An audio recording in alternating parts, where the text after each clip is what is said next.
Welcome back, everybody, to another episode of PLP Talks, where we have interesting conversations with interesting people in the biking industry.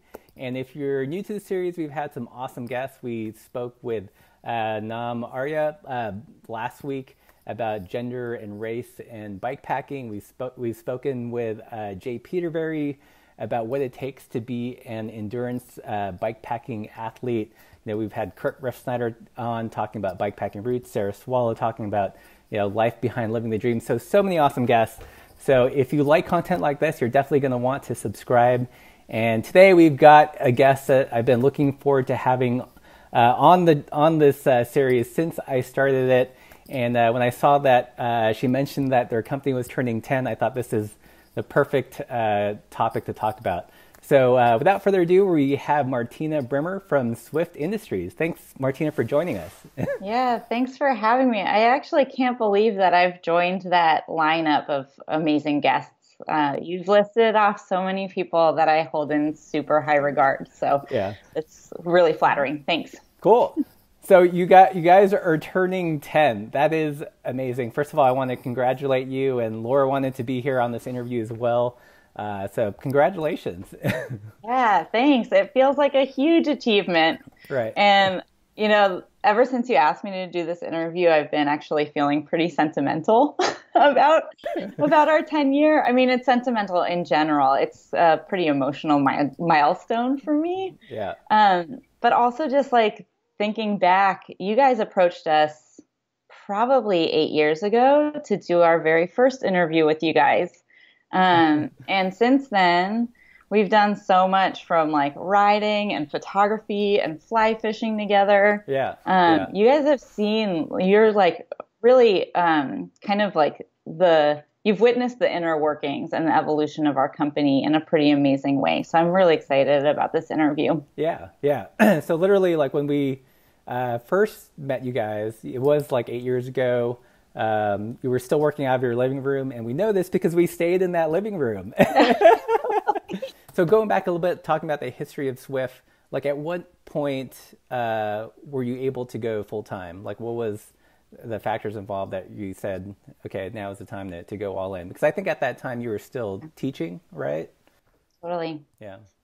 Yeah. So, I can kind of paint a picture. We were working out of an amazing kind of arts-focused studio at the time, or a building that was home to welders and woodworkers and machinists.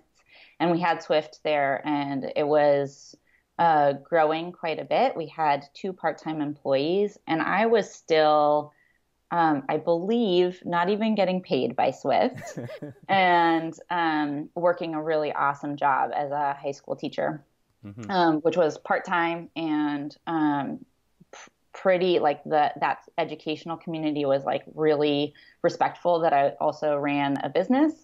So the fit was amazing, but I just noticed like my time teaching, I started to kind of resent it because it felt just like it was time away from pursuing the things I wanted to accomplish at Swift. And the demand we just had so many orders. And it was still a really scary step, even though it truly was like the right thing to do at that point. So that was probably about 5 years ago. Okay. And that's when I came on full time at Swift Industries as essentially the third employee. Cool. So I watched that video that we did early on, and it's such a time capsule, because there were lots of big questions. You talked about how important it was to run a business without any debt, considering how it would be like to, have employees and what that means.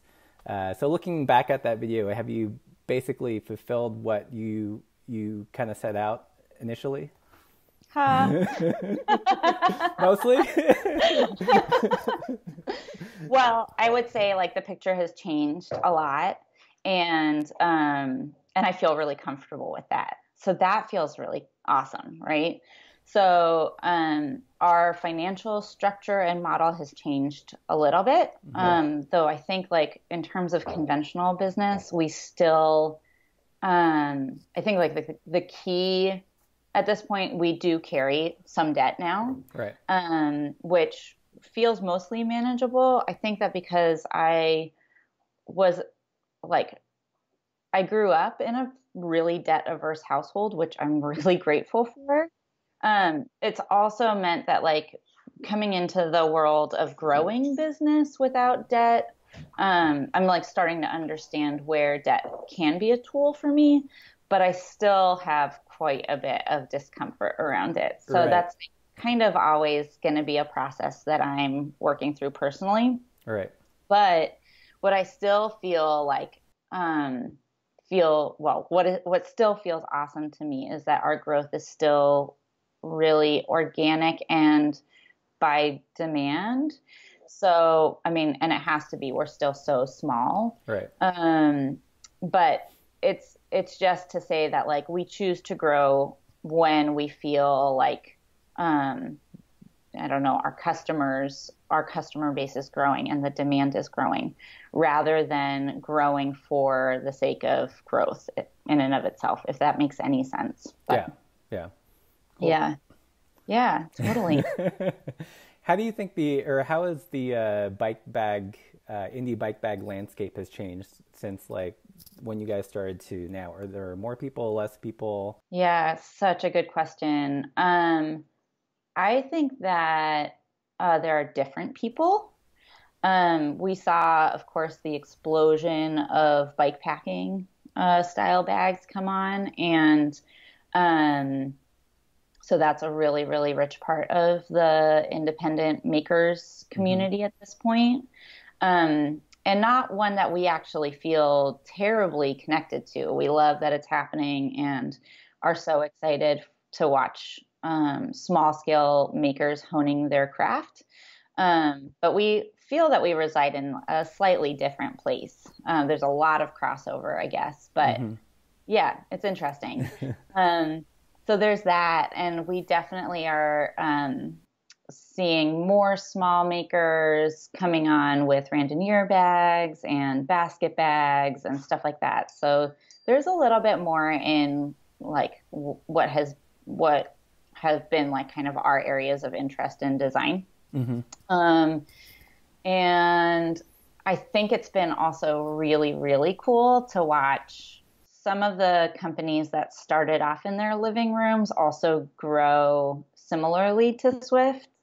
And just to know that like we're all like, it's visible that we're all like working so hard to make better and better products. Right. And that's super exciting. It feels like, you know, a lot of us start these businesses when we're young and optimistic and don't have a whole lot of like experience under our belts because we're fresh. Right. And I would say that it's just been really, really cool to watch so many of the businesses mature. Right. And that feels appropriate and exciting and makes the products so much stronger. And that's awesome. How do you think? Sorry, yeah. Did a little bark in the back, but he's Swift security. Right. Yes. Loki agrees. How do you think your approach to Swift as a business has changed over time? Like where have the refinements come in? You know, like you were saying, like usually when a maker starts, they're full of enthusiasm. Maybe they say yes to all the things, but they don't quite have the foresight yet to really like focus. Like, what are some of like the optimizations that you've seen happen over time?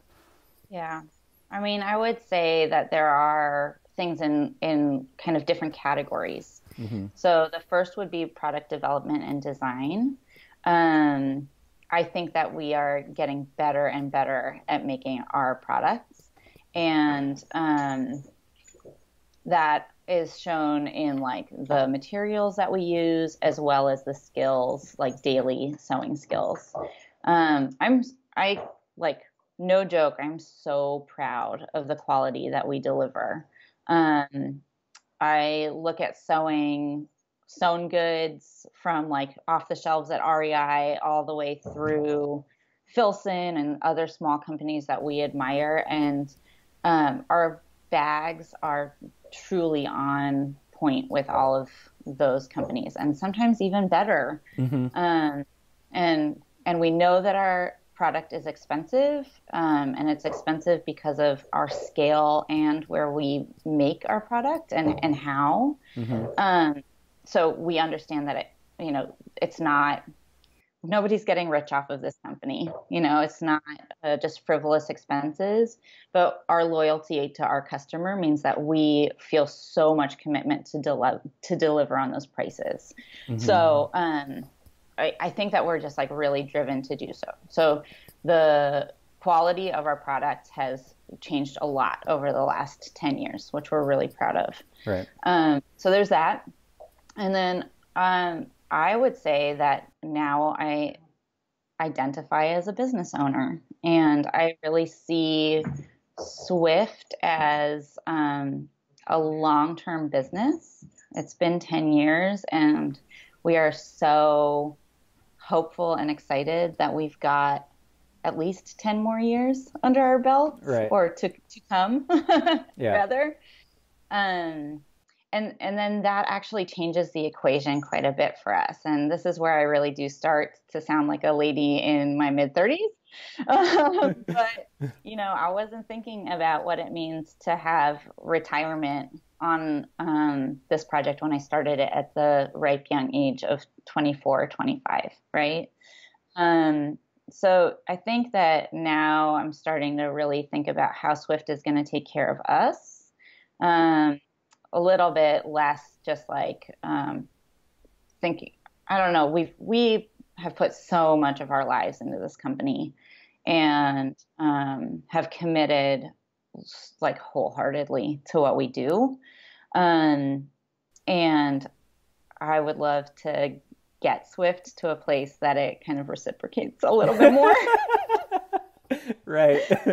Yeah. Those are the changes. And I think just in general, like what comes with that is just kind of having a sense for the long term changes the way that we design, the way that we speak about our businesses, also like how we work from day to day. It's been an awesome and very welcome evolution. Yeah. If you could take the Wayback Machine and give your younger self some advice from from this perspective now, like what would be like 2 or 3 things you would tell your younger self? That you're a badass, and kudos for starting, and you have no idea how hard it's going to get. Yeah. I would tell my younger self to do a little bit more financial planning. I'm, as a creative, I don't think that finances are like my strong suit. And if I had just like, I wish I had stepped into this like kind of like more earnest business owner role a little bit earlier. Right. But it is what it is. It's come at the right times too for me. And so right. I don't know. Yeah. But not too many regrets. I'm really, really proud of the pace that we've grown our business at, and whom we've surrounded ourselves with. And man, like our customer community is just, it's amazing. I cannot believe the kindness and excitement and investment that comes out of our customer community and out of like the randonneur and cycling and commuting communities that we interact with. And the folks who show up for our events, Hmm. um, like I want to hang with them. I really want, I feel really connected. And I think those are three pretty awesome things to have in a small business. Yeah. Yeah, I know very few people that own a Swift product and they're like, oh, it's a Swift. Most of the people I know that have your products are like super passionate and stoked about having your bags. Why do you think that is? Do you have any sense of? Oh, oh, that's really hard. I mean, I would almost turn that to you. Like, I feel like it's so hard when you're like right here with your business and it's like so close to gain that kind of perspective. I guess there are things that I hope are the reasons. I hope that our customers see the quality. I hope that they see our like, I don't know, excitement and like investment in the community and also seeing like changes in the community. And I hope that people like really identify with how we run our business and that we're like making our products in-house and designing in-house and designing for ourselves. And then essentially that like kind of reaches to our customer community. Right. I don't know. What would you say? Well, for me, there's always been like a good sense of authenticity. I know that word gets like kind of bandied around a little bit too much sometimes, but I feel like you guys are honestly like an authentic brand. That you're not necessarily like chasing a trend, but when you introduce something or an idea or a project, it's because you yourselves love it, do it, believe in it. Yeah. Yeah. Well, that's awesome to hear that shines because all of those things are super real at Swift. Yeah. Um, I mean, it's pretty incredible. Like we have the incredible fortune of having even like a sewing staff that is pretty much everybody is riding, commuting by bike. We have one person who isn't, and like to be able to say that about a 7-person crew is pretty kick-ass. And it really does mean that like we know our products, we use our products down to the person doing shipping all the way to the person making every single custom bag. So it's awesome. Right. Yeah. Well, let's talk about some of the ways that you guys grow the community. You do stuff like Stoke Spoke, Swift Campout, which has been like an amazing success. Can you talk a little bit about that, like where the idea came from and how it's metamorphosized over time? Yeah, like most of our community ideas come out of, I mean, Jason and I are just like super social folks, and we love organizing the community. Um, and most of the ideas come when we're like having long days in the saddle. Yeah. So, but maybe we can start with Swift Campout. Yeah. It really was just like a moment of being like, man, like how many people could we get to go bike camping if we rallied? Like it started, this is going to be our 4th year. And I think the idea hatched maybe 6 or 7 years ago. Mm-hmm. And we were just like, man, like we can't build that platform. That's crazy. Like we're running our site off of a blog. Like that's nuts. And then over time, other community events that we've held over the years just kind of like gave us the confidence to give it a shot. And it was just kind of an itch that we couldn't help but scratch. But, we go bike camping a lot with our customers here in Seattle. Mm-hmm. And more people were showing up for that. And we were just like, man, like, I think that people would love an excuse to go on an overnight trip. So it's been really amazing to watch it grow. And I think the things that I'm most excited about Swift Campout is that this year, especially this last year, we really saw communities take it as their own. And that's exactly what we want. We knew it was happening when people started changing the logo. And I don't know, man, that felt so awesome. So Right. if you like check out our Instagram feed, or if you check out the hashtag Swift Campout, Right. you'll see kind of immediately that like, I think the folks in Tampa put an alligator instead of our iconic fox. Right. And then there was, I don't know, it was folks in Australia swapped it out, and that's amazing. Cool. Like it is here for you guys Yeah. to enjoy, and just to kind of highlight that, like wherever we are, we get really such similar satisfaction and joy and fulfillment out of getting out of town. And then you start to feel like a real global community. It feels amazing. Right. So. What do you think about Swift Campout has attracted people to it?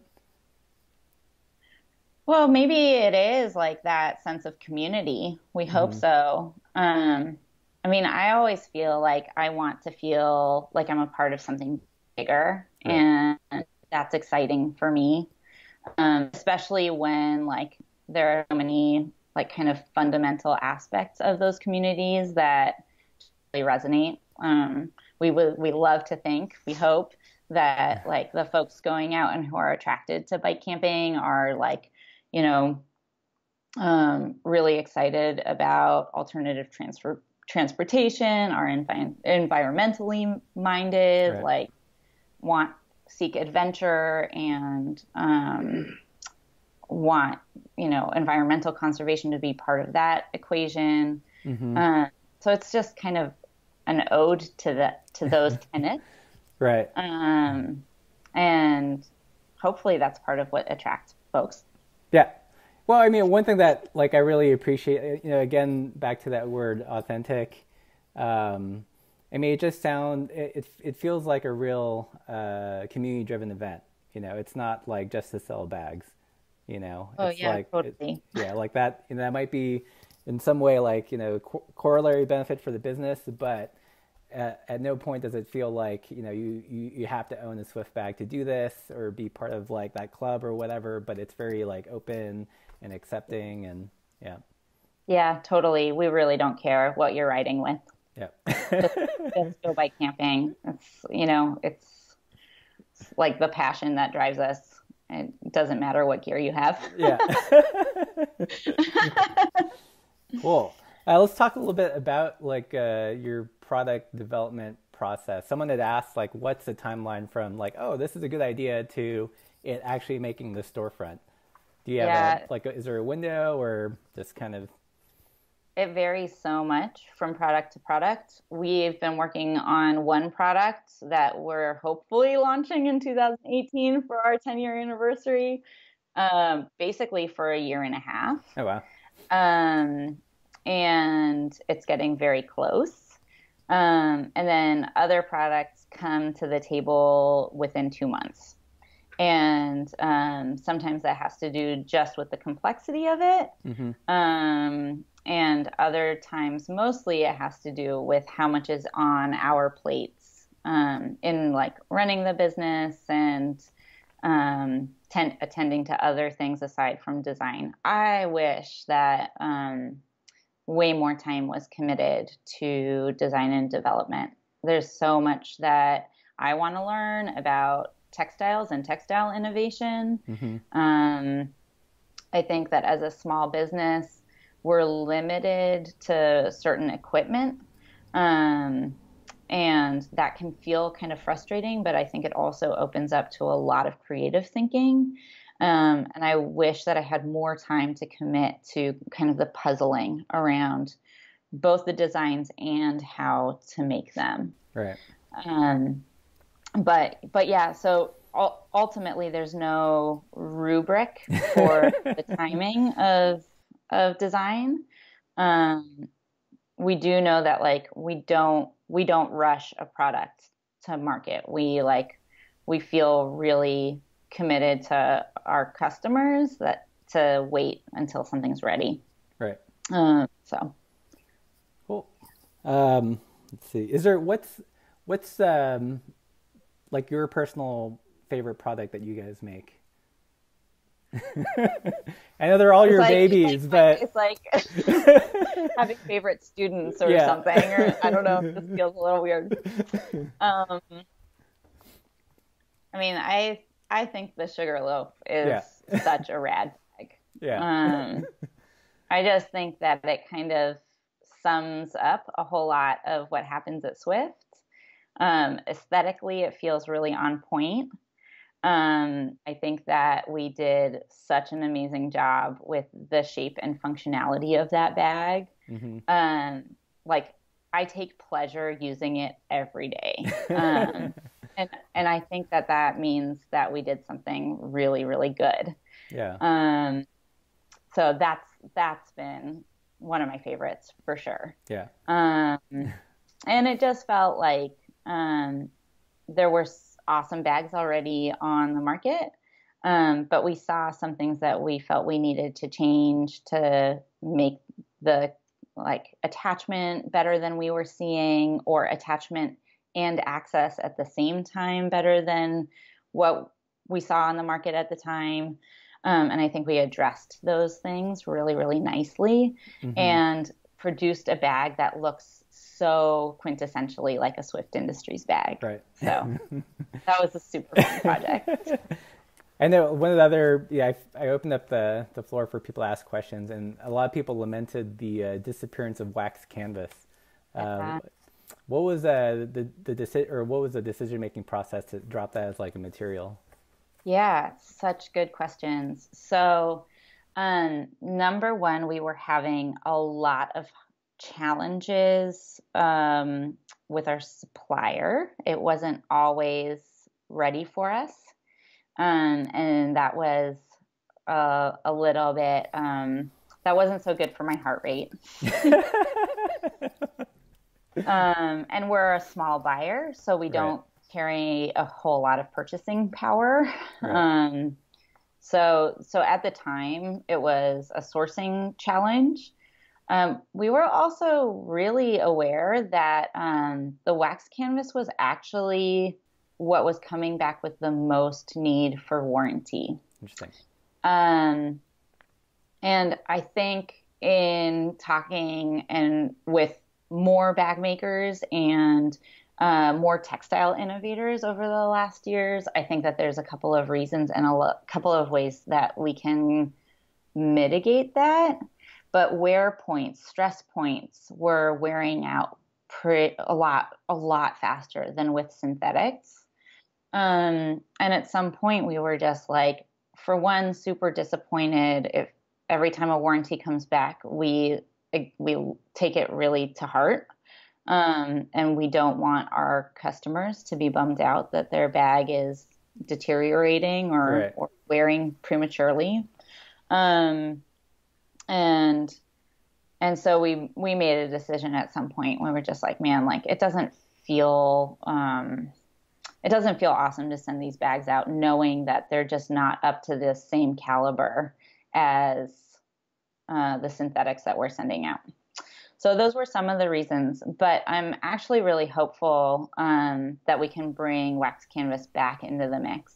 But we've also been working with the X-Pack canvas now for the first time. And while that's not a waxed canvas and it doesn't have the same hand feel or necessarily look to it, I'm actually really excited that we have found and started to work with that material because it feels very innovative and it feels like the characteristics that were shortcomings for us with the wax canvas have really been rethought with the X-Pack canvas. Interesting. So I think you guys are going to see a lot more coming out from us because we know that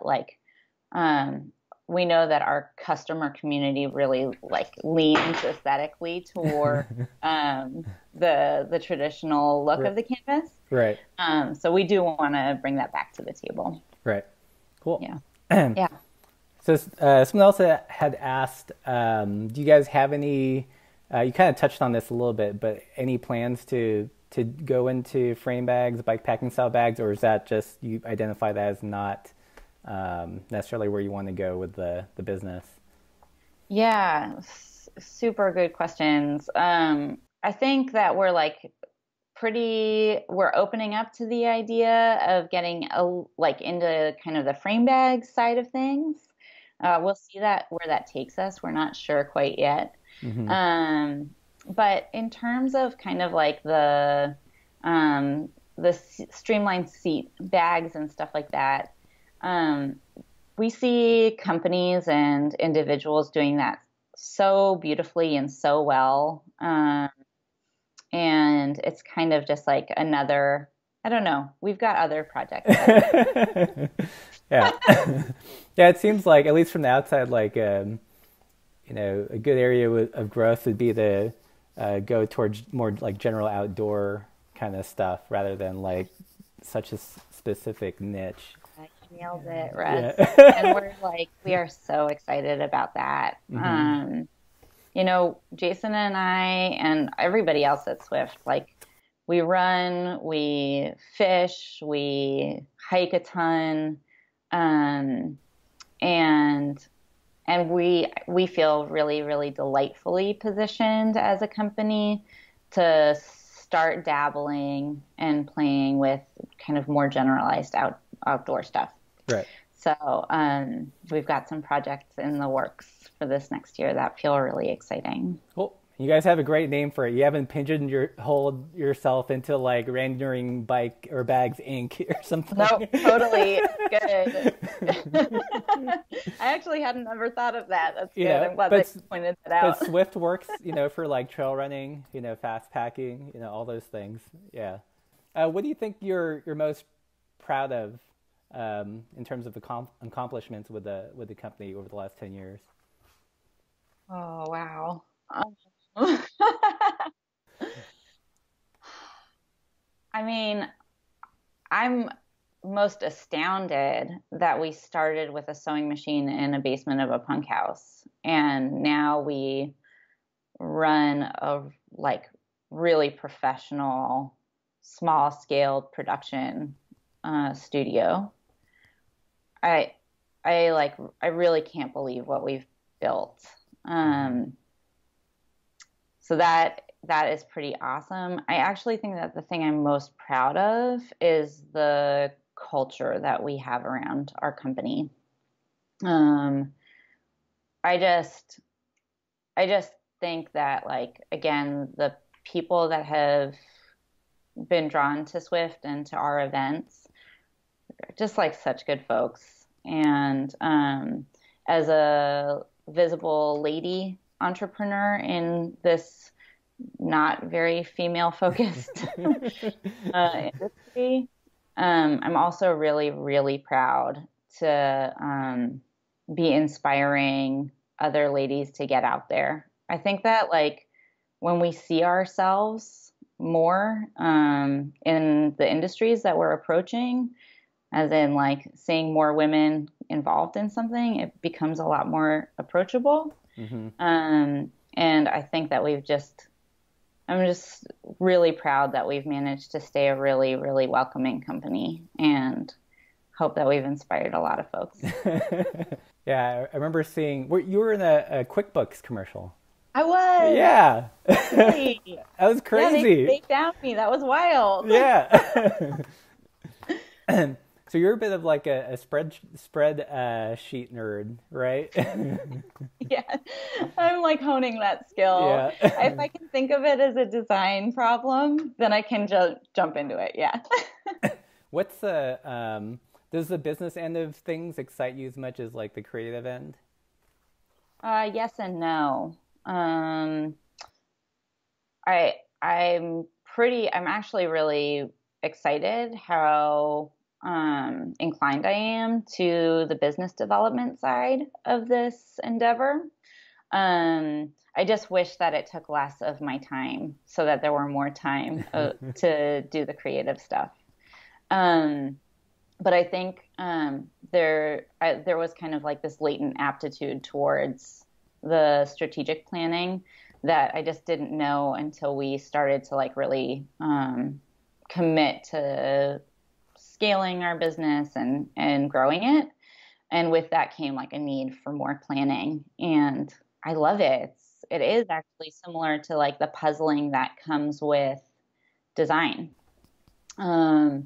So it is pretty intriguing. I just, again, wish I had more hours in the day to spend at the sewing machine and exploring fabrics and shapes. Right. So looking at the kind of like the landscape of the bike industry and especially all the independent makers, if you were to start Swift now, do you think you'd be as successful, or would be more challenging, or would you still kind of just figure it out as you did 10 years ago?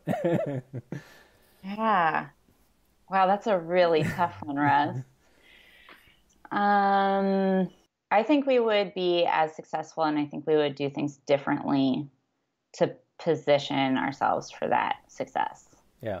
I don't know, like one of the things that is so unique to us is that we didn't start with any money. And I don't know that I would necessarily I would start with a much better financial plan. Like that's like the theme for today. Yeah.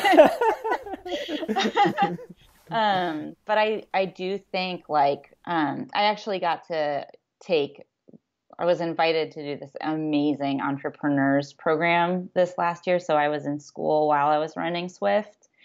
And that was like really the first time that I was in the room with 170 other business owners and really like exercising, flexing my muscles with strategic planning. Right. And it really is just such an amazing tool. So kind of wish I had gone there a little bit earlier. But. So you recently went to Japan. How'd that trip come about, and what did you guys do while you were there? Oh my God, that trip blew my mind.